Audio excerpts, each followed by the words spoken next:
afternoon, everyone. Yeah, I know that it has been quite a long day, but it was a beautiful day. I think I'm happy since from this morning we really have been learning a lot. So we now get into the technicalities of writing a paper. This morning we learned about the journals, AI, whole lot of things. Then Dr. Arthur went with you through the steps of, thinking before you can even start. And then Dr. Ella told us about how things should sort of flow. So now we're getting into the scientific paper itself. And then we're going to look at the abstract, an abstract for a scientific paper. I'd like to believe that unless you definitely don't belong here, if in your life up to now you haven't produced an abstract. So I'd like to believe that each and every one of us who is in this room has at least produced one abstract. Do we have anyone who hasn't written an abstract in the room? Please raise your hand, because otherwise we'll need to speak to the faculty to review your application. But otherwise, you just, before we even can get into, because the goal is to give the tips, to sort of give you some tips as to how to produce a good abstract. I'm sure that you guys have produced many bad abstract. It's just you are lucky because you have supervisors. Then you get to review your abstract and then at least send something tangible out there. But before we get into that, I think we need to understand what the abstract and why do we have to produce abstracts? Because I know my story, I can just write a paper and produce whatever data that I have. But why do we have to go through the process of writing the abstracts? So there are many different ways in which literature define the abstract. Many, many different ways. But the key point here is that it's more of a summary or an overview of your paper, like a short overview of the entire paper.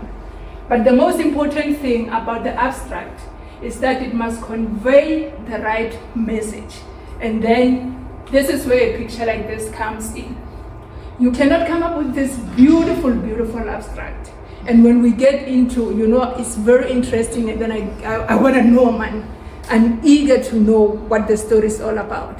And I just found that there's nothing that you're saying. So you're selling me a wrong story. This morning, Dr. Grace mentioned something about, trying to focus. And I think if from my first slide to this slide, if you have been paying attention, you'll definitely note that we have this kind of a situation. I'm gonna go back. This is my title slide. When you see this slide, you get excited. Oh, it's gonna be a very colorful presentation. It's giving like, I can't wait to see what is next. And then I go to the next slide. It's a black and white. It's a black and white presentation. So just at this point, when you think about writing a good abstract, you don't want this kind of a paper.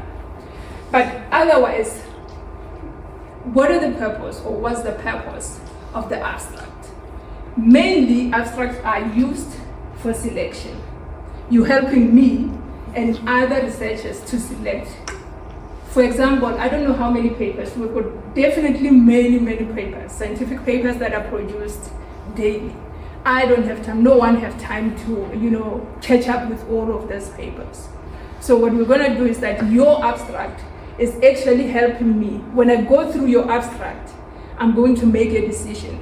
It's either I'm going to move to the next abstract or I'm going to download the paper. So please think about me. I need that assistant. When you write your abstract, you should be able to help me or help us do that. And the other thing is mainly for indexing, or for online purposes and all that. It helps you, for example, if you're searching your paper, if you're working on carbon nanotubes for energy application, for example, your keyword is gonna be carbon nanotubes and then dye-sensitized solar cells. So if you put that, you're going to get a title. Whatever information that is going to come out is either part of the title or of the abstract. So it's very important to understand the key component of your abstract.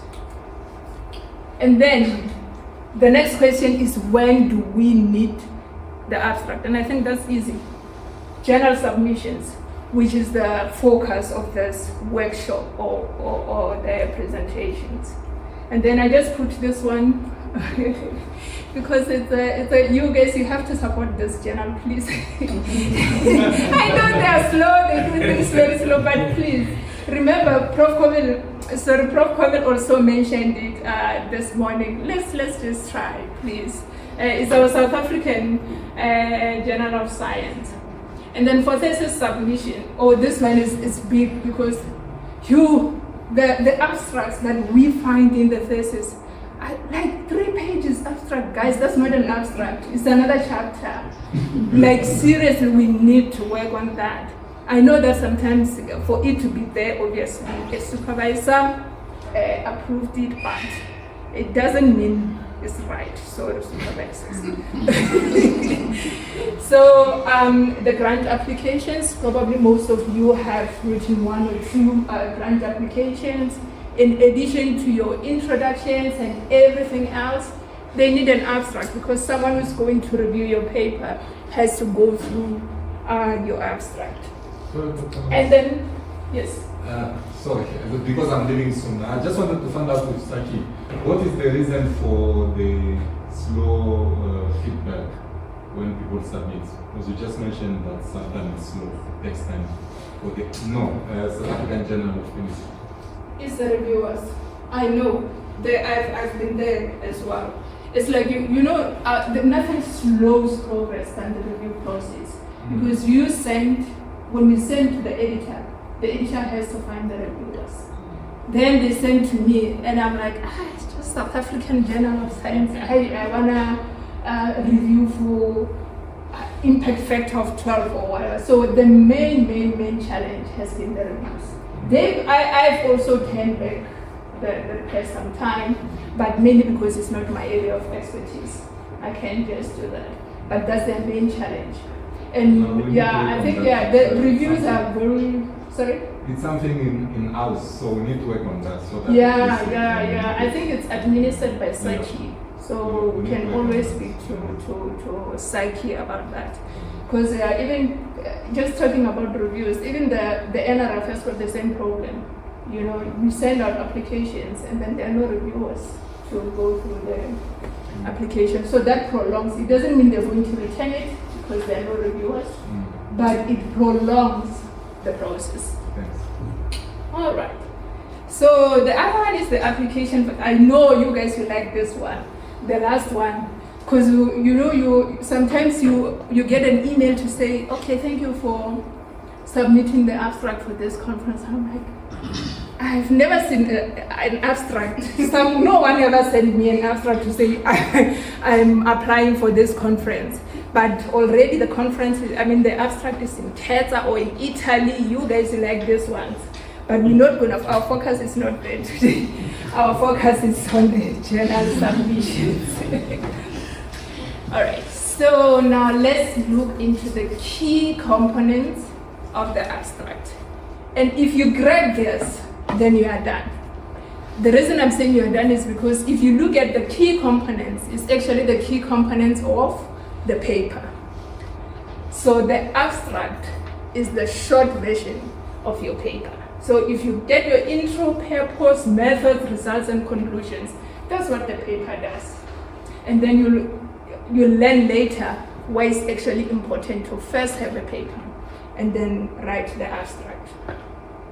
So the key components is what we normally know, what we go through when we write either scientific reports or we write our papers. So your abstract, a complete abstract, should have all of those components.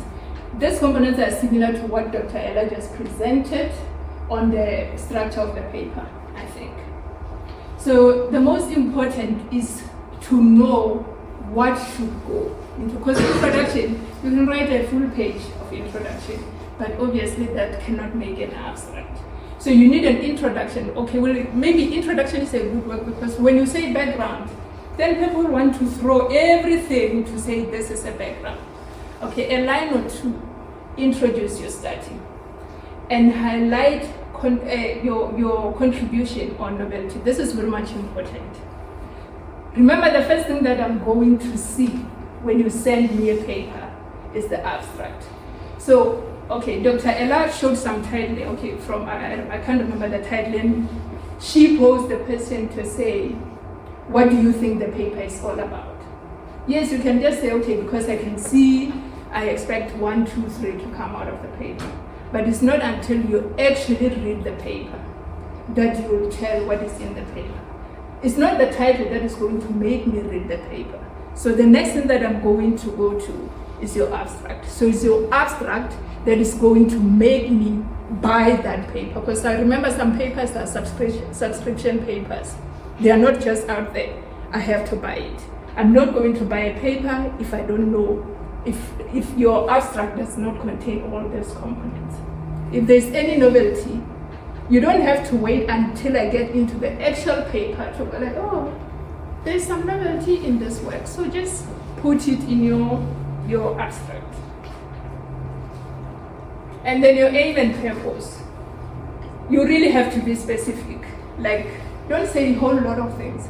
I've seen in some reports or dissertation, someone will be like, yeah, story, and therefore the aim, we don't want that. Just give us what is the aim of the study. We don't want the story. You will give us a story in your introduction or in your background. You will give us a story in your results and discussions.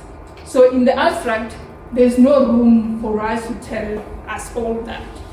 We just want to hear that your aim is to do 1, 2, 3. And that's what we want. And then the methods. Woo. Please, you cannot put all your thesis or all your project into the abstract. Stop telling us 8 techniques. So we did TGA, we did TEM, we did XPS. That's not important. Those are the details that you can put in the actual paper. But in the abstract, you're going to select the key methods, key techniques that are going to make me, oh, I am interested in what other techniques supported. This findings. Don't aim to put everything in this paragraph. Remember how short the abstract are, but we'll get to that soon. And then your results, just the highlights. Stop telling us that, so TEM showed spherical morphologies, XPS did this and this and that. If you're working on a project, let's say your goal, your aim is to improve, I don't know, electron mobility by doping carbon nanotubes. So in your results, we expect to see the techniques that tells us about doping. Let's say your XPS, because it will tell us that indeed you did dope and all that. But you don't have to tell us everything, all the techniques. You did 10 techniques and you want to condense them into your abstract. That is not going to happen. And the conclusion can be general conclusion of a paper, but it has to expand from what you actually mentioned in your methods and from what you mentioned in your results. No stories, straight to the point, be concise, it has to flow. Dr. Ella mentioned the flow. It has to be in simple language, as easy as that, so that even if, let's say I'm working on carbon nanotubes for fuel cells, someone who's working for carbon with another carbon for adsorption should be able to read my abstract and understand it, okay? Right, so this is just the components. We're looking at still at the components of the abstract, but they are highlighted in this particular abstract. Now the point here is not whether we have the good abstract or the bad abstract, but it's just to say this abstract have got all these elements that we we want to see in a good abstract. And then there's the issue of keywords as well. This is very important because remember when we search, we don't normally search with a whole sentence, but you try and put in some keywords for you to direct you to whatever you're looking at. We'll look at that in a moment. All right, so there are different types of abstracts. And it's important for us to admit, to understand which one speaks to us or which one we normally use. And I think all of them, when you look at them, they're self-defining. And then I just want to pose the question, which one do you think speaks to us as scientists for the journal? If I want to write a paper, which abstract do you think speaks to us or is the one that we normally use?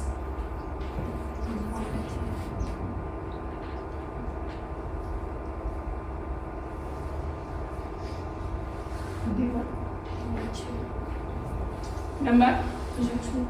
Informative abstract. And why are you saying that? Because of the number of words.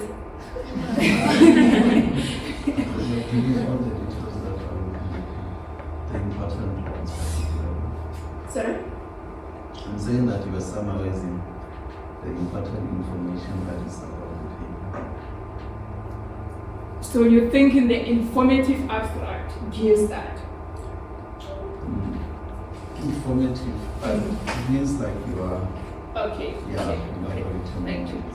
All right. So I'm going to quickly just go through them, but from there we'll then focus on the ones that apply to us.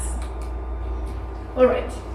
So there's a descriptive abstract, and without even going line by line, the goal of this abstract is just to tell you what the paper is all about, but it doesn't tell you what exactly is in the paper, like what the paper found, like the story that is made out of the paper. Yes, I'm telling you that the paper is about carbon nanotubes and all that, but what did we find? What about carbon nanotubes? It doesn't.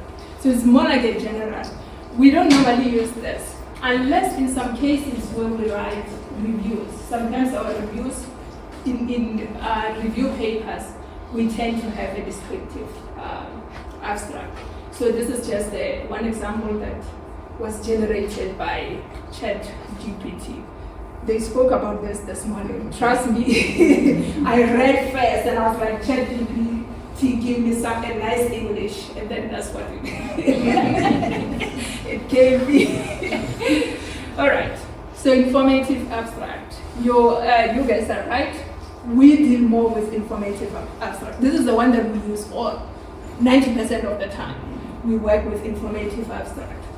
And then why is that? It's because, remember, all the components, it's because it incorporates all the components that you saw earlier, all the components of the paper. And then everything else is highlighted in this, just your background, and then it provides a brief report, and it has your methods, results, as well as your conclusions. But again, Dr. Ella also mentions the audience. It's very important to understand your audience. And it's also important for you to understand your journal. Didn't you talk about how to choosing a journal? Yeah, I think something like that. Yeah, something like that. Sorry, Dr. Moya, I missed your talk. But it's important because remember, once you have your abstract, different journals acknowledges different styles. Some they want you to write in, second, third person. Some they say, I've seen a paper that says you must write in present tense, and I'm like, how are we going to do that? Because already we completed the work, so it makes sense for us to say, this is what was found. But they said you must write in present. Okay, the critical abstract.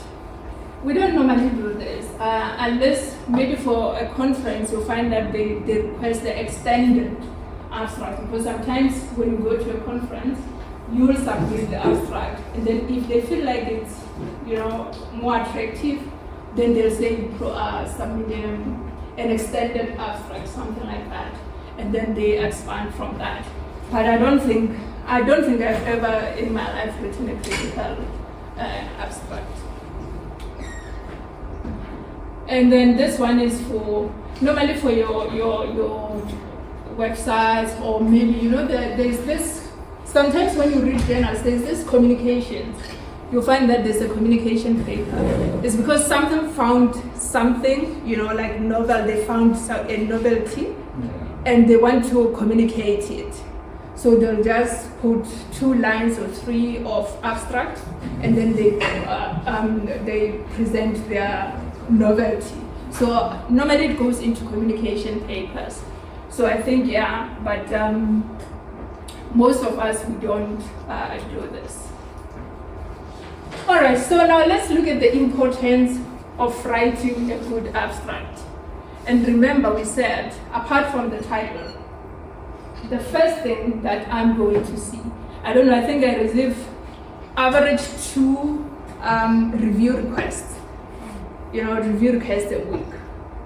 So when they send you a review request, they don't send you the whole paper, because you read the whole paper and deny the review, so you already know the story.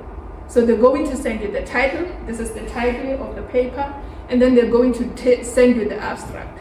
So you go through the abstract, and after reading the abstract, you then decide whether you're going to review this paper or you send back to the editor.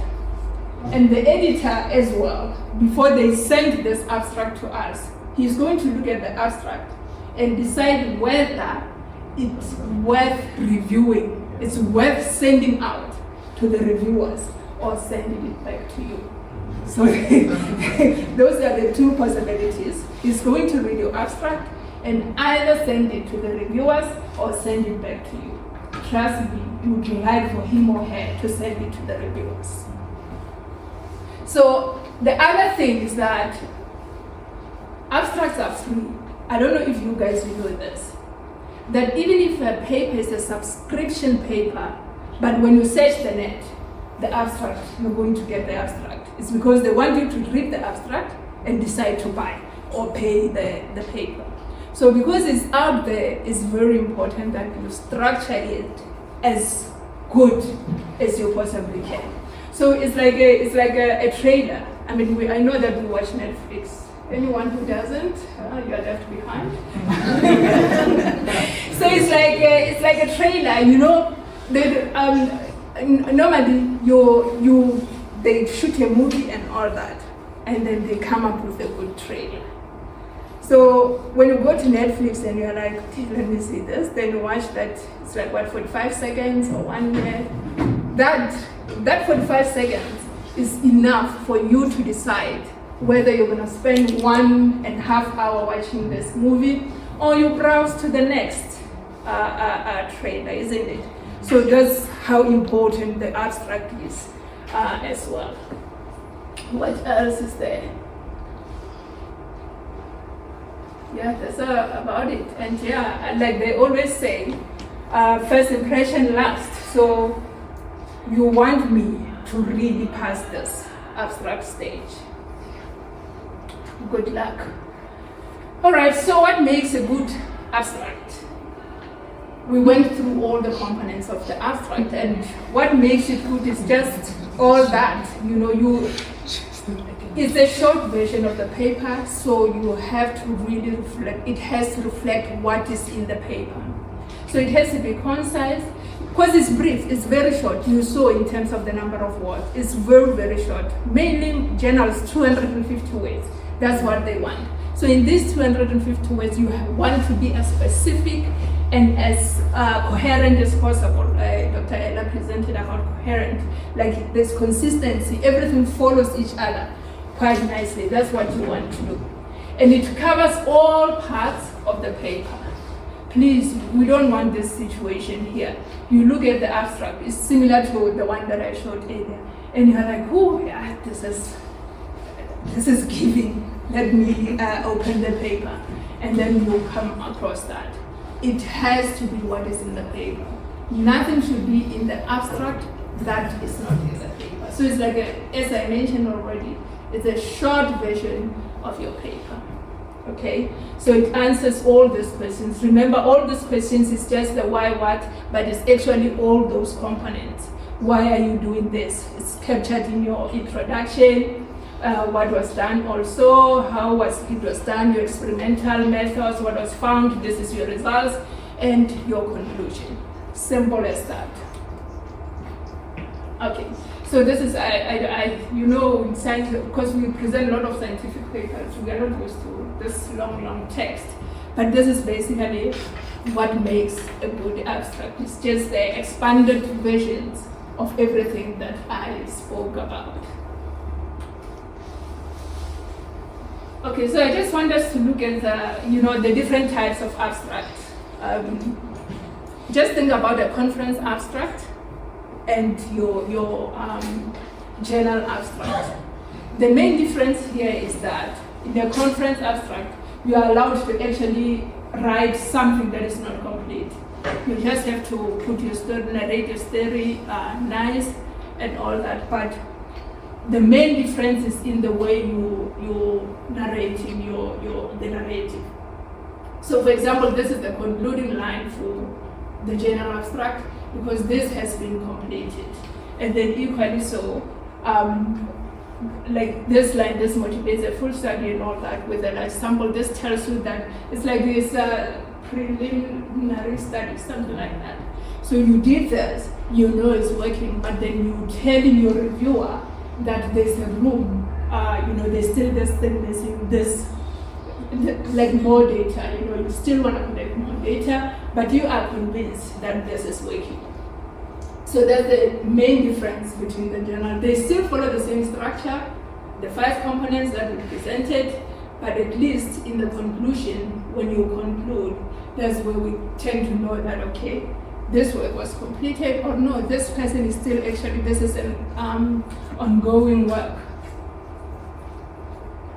Right, so this is just an example of a review paper. I don't know if do you guys write review? You know, reviews are easy way to get a paper, but I know that sometimes people, they say they write review but they actually write a summary. It's like they read papers and make a summary. That's not a review. So just learn about writing review papers. So what's the type of abstract that we have here from the 4 that we had? Do you think it's informative? So it has a topic, and then there's aims, and then implications.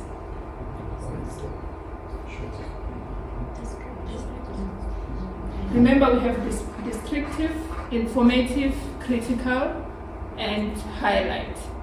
So this cannot be a highlight. Descriptive. So you see that it has got the main component of the abstract, but it doesn't tell you, it doesn't give you the results. It doesn't tell you what exactly was found. So it's still a good abstract. It doesn't make it a bad abstract. It's a good abstract, but for its purpose, for the review paper, you cannot submit this for a journal. For a scientific method paper. Now let's get to how. I was still good on time. I feel like I've been talking forever. Right, okay, so the how. Now this is just what we were talking about, but it's expanded. It just tells you what exactly goes under each and every component. But I want us to focus on this one. And these are the steps that you can actually just follow. You first write a complete manuscript. You don't sit down and think about writing a paper and you're like, now I'm starting abstract and you start writing. That's not the way to go. You first write your complete paper. I won't speak about writing a paper because this is, I think Dr. Pierre will go through it in the next tomorrow or a day after tomorrow. So you will write a paper and you complete your paper. Thoroughly read the sections of the paper. So you have all the sections that incorporate the components of the abstract, You read your paper and then you pick your major points in each section. In your introduction, your major point will be your novelty and all those other key points. And then you pick these points in each and every component of the paper written by you. And then once you are happy with everything, we have identified all the elements, you sit down and you formulate your abstract. So your abstract is just going to follow this particular standard structure. There's no any other way. If you incorporate all these components, then that's it. So you check the word length, because it's important. Some journals, they give you the word count, like 200 maximum on abstract. And then you cannot even go beyond that, because on the system, they're very strict. If they say 200 and you put 201, it will not go through. And then the keywords. This is very much important, because for each abstract, the end of each and every abstract ends with the keywords. And the keywords, when you have a good abstract, it's easy for you to identify the keywords. And then you check for formatting requirements. This is quite important.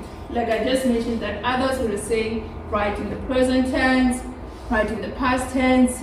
Don't use, like, they're just requirements. But once you have the structure of the abstract, you can change it into any journal style. You just take your main abstract and you switch it into the style that is required by journals.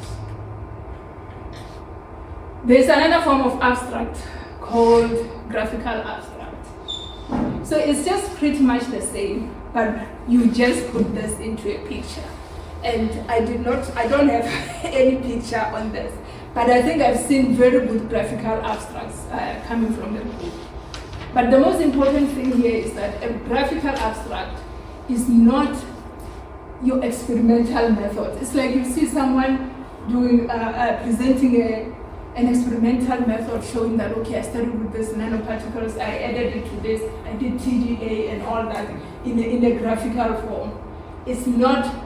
That is your method, but it's not a graphical abstract. A graphical abstract is that abstract. Once you have that abstract, that's the key.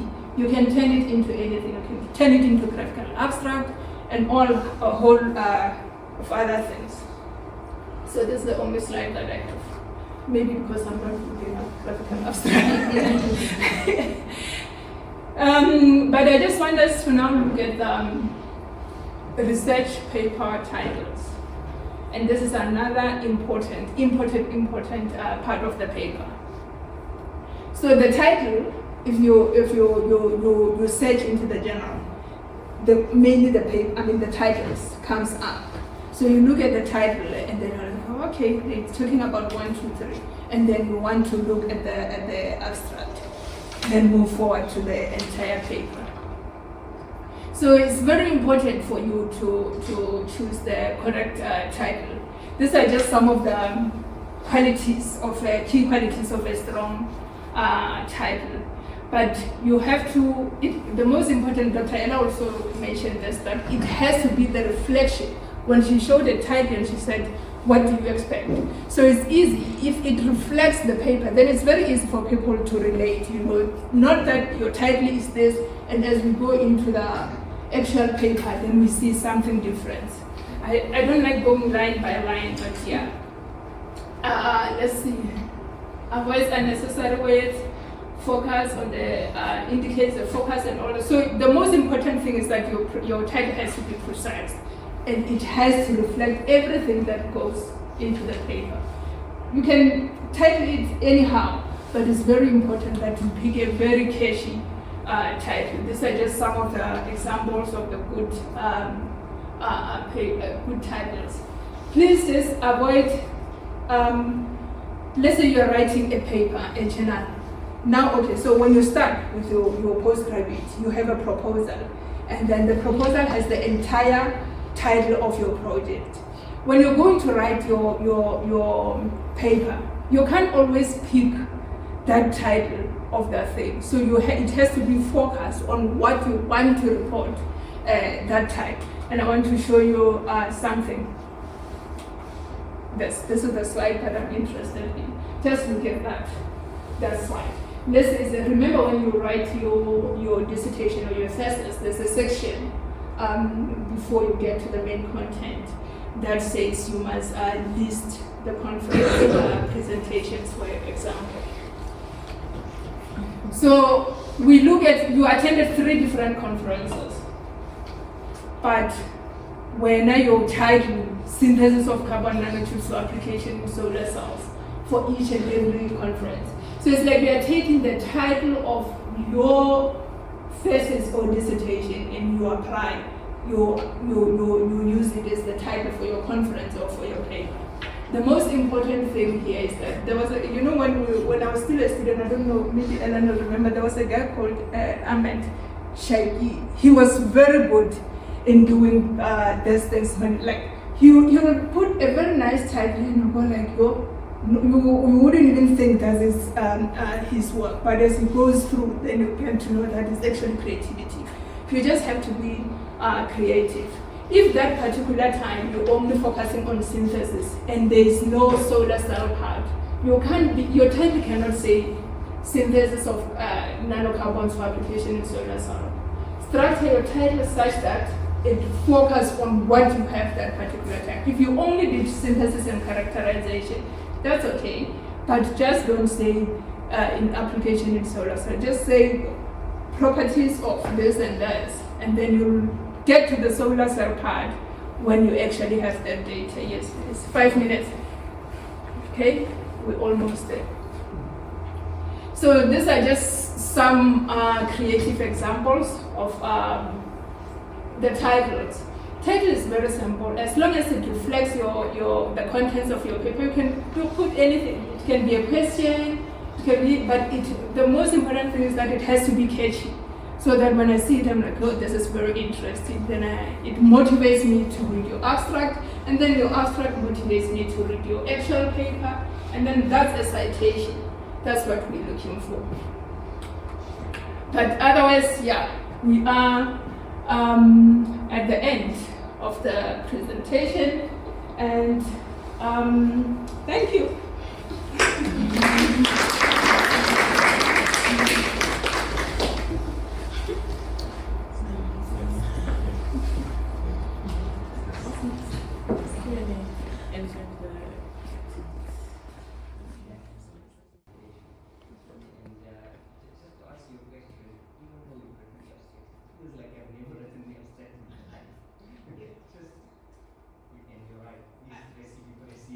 I know, because even I've never, this is like, first of all, it's our own presentation that I deliver, and because we normally used to plot and all that, graphs, this data and all that.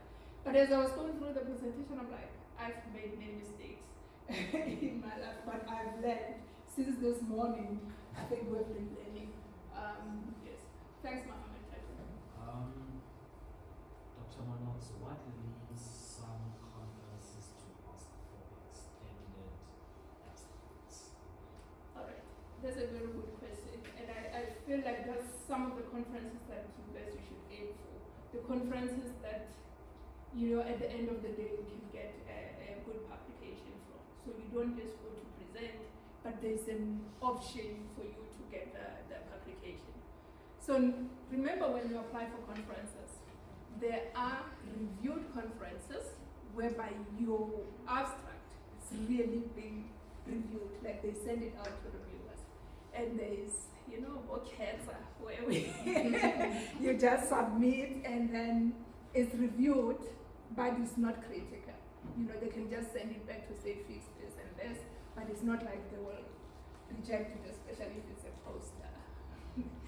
So if they find that your abstract is interesting, then they will recommend it for extended abstract so that you can eventually, normally that goes with being sent out for publication. So after extended abstract, they're going to say, please, would you be interested in publishing in the, conference proceedings? Yeah, something like that. One conference that we normally attend that has that is the IEEE census. Dr. Ella and we have attended that. Actually, they want a paper presentation. So if you send out a good abstract and they say that it has potential, they want to know more. Remember, you're just giving them a tip of the iceberg. So when they want to know more, then they'll request that you submit the extended abstract. I saw another hand. Thank you very much, especially for elaborating the part of extended abstracts. Last time I sent an abstract somewhere and then they were like, we need an extended abstract, and I was like, well, were you guys not contacting me? Well, I sent it, but it's fine. I wasn't raising my hands, but thank you so much because in terms of writing the abstract, I've been really struggling, especially once you have your results in terms of the characterization of things, and then you're attempting to put everything that you got from the results and put them in the abstract. So I've been struggling with that, but I think from the onwards, it's going to help me a lot. You're welcome. Dr. Grace, well done. That's the purpose of this workshop. Thank you, Dr. Manoko. I have a question regarding the conference presentation. Because you mentioned Presentation or sorry, the abstract. Okay. Abstract submission. That's fine. So you mentioned that for the conference you normally submit where you are. So you're not going to write the overall topic, rather what the work that you have done at that point. So for example, with the Saki, we're submitting our abstract so soon, but then the conference only happens sometime in November, December. So if I have more data by that time, and my topic is natured in such a way that it only addresses the synthesis, can I still extend on my presentation, or do I just stick to what my abstract initially spoke about? That's a very good question. I've attended conferences whereby I've rushed to a session because of the title and the abstract that I read. And the first thing the presenter says is that, please note the change in title and direction, something like that. That is not good because it's now misleading, right? So I would advise that if you have that, it's always, the contacts for the scientific program committee and all that, they are always there. You can always, send an email to say, please can I expand on my abstract? Or if the work is still on that, you can expand that in your presentation. You don't have to. Only if it deviates from what you submitted. Because people are going to rush to your session because of what you submitted, only to find that when instead of presenting about your solar cells, you decided to present on adsorption. That's not good. You understand? So if your abstract is still that, from what you are doing now, but in November already you've got good data and all that, you just expand to it in your presentation, as long as it's not misleading. Okay? All right, and just another question, just because I know that you are the chair of Saki, just for interest sake. Just for interest sake. So I saw the template for the abstract that we are supposed to submit. So like someone like me, fresh from honors, haven't done much work so far. Like when we have to construct that abstract and then we have all those details, we just put them aside and just write something brief, because if you don't have publication saying you're from honors, like what are you supposed to put in that abstract to submit to Saki? Okay. So do you see what I just presented? Forget about the template that they give you. You give them this and you said, Dr. Manoko said this is what a good abstract should look like. Okay? Because this gives you a good abstract. Remember we said there's a structure. So what you're saying, what you're raising actually speaks to, I think my last point somewhere where I said it's like a general specification. But you have this abstract, you just have to copy or crop this good abstract into their template. If there are no publications, you don't have to worry about that. You don't have to include them. But your good abstract that you can generate from what I just presented, you can take it and put it in any general specification. Because I know the reason why they have a template is so that everything is uniform. when they print a book of abstract. You don't have anyone, then the main author is underlined, the other one they highlighted, something like that. So it's for uniformity, but you just take it as a journal specification to say, okay, I have my abstract, but this journal A requires that I write in capital letters, I write in this and that, so just take it like that. Thank you. Please,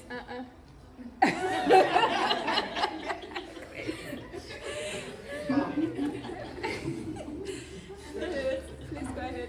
And this last question in terms of the title and as far as conferences are concerned. For example, let me say Mark, I'm using an example in this case. You sent your abstract title in this different way, and then as you read your work, you go through it over and over, you realize that I'm gonna change this title to twist this way. It's the same content, but you're just changing the title.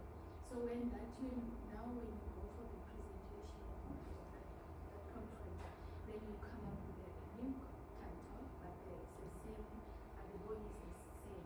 Is it wrong to do that? You know what is happening. If normally when you come up with that, it's because you're saying then you see that now the title that would fit your content is this one.